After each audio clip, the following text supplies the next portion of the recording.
Hello, Erika Cole here, the church attorney. Out here for another glorious walk, and I'm coming past lots of deer over here. Do you see them?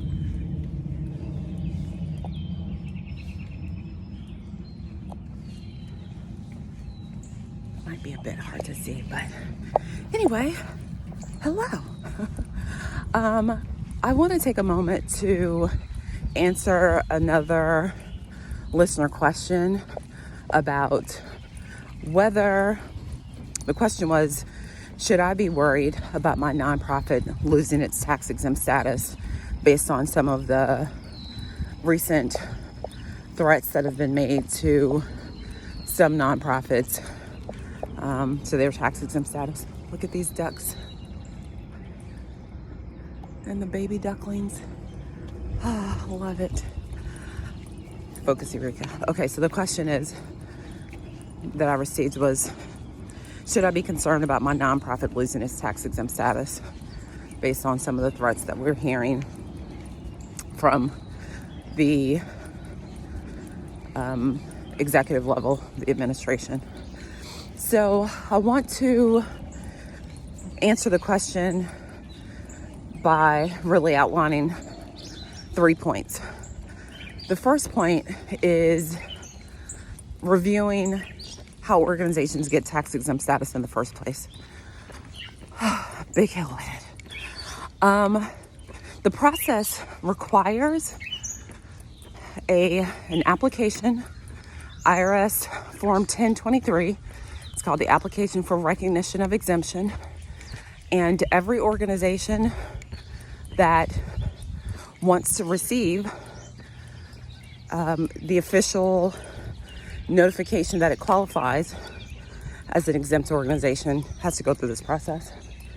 Churches are presumed to be exempt, but the only way you can show to a donor or a possible grant provider that you're exempt is that you get this letter of determination, which is the result of a successful application.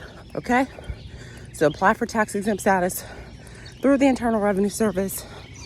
If it's successful, they'll provide a letter of determination indicating that your organization is exempt as of a date certain. So that process is through the Internal Revenue Service, and I will say it is a part of the executive branch.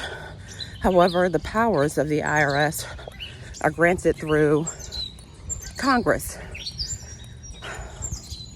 Second point is there is already an existing basis for what would cause a tax-exempt organization to have its status revoked. Those things include failure to file the required Form 990, which, by the way, for organizations with a calendar year ending December 31st, that due date would have been May 15th.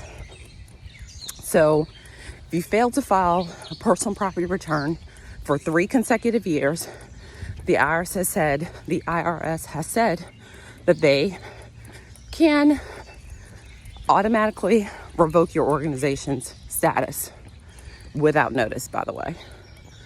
So that exists. Also, there are rules around lobbying, rules around using money for private benefit or private allurement.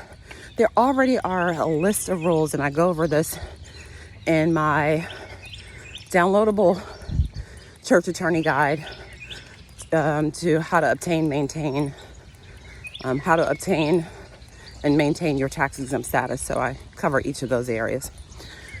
The third part of this consideration is it is generally not the duty of the president to oversee the tax-exempt status of organizations. Again, that is the task assigned really to the Department of Treasury and the IRS under that. So while I do understand the sentiment and the concern when we hear from the Oval Office that the threat to remove the exempt status of certain schools, colleges, nonprofits definitely feel that. And frankly, this is combined with the challenges around removal of funding. So this is something we definitely should all be aware of. We should keep a close eye on. I'm definitely looking out for it, and I'll keep you posted. Blessings. Bye.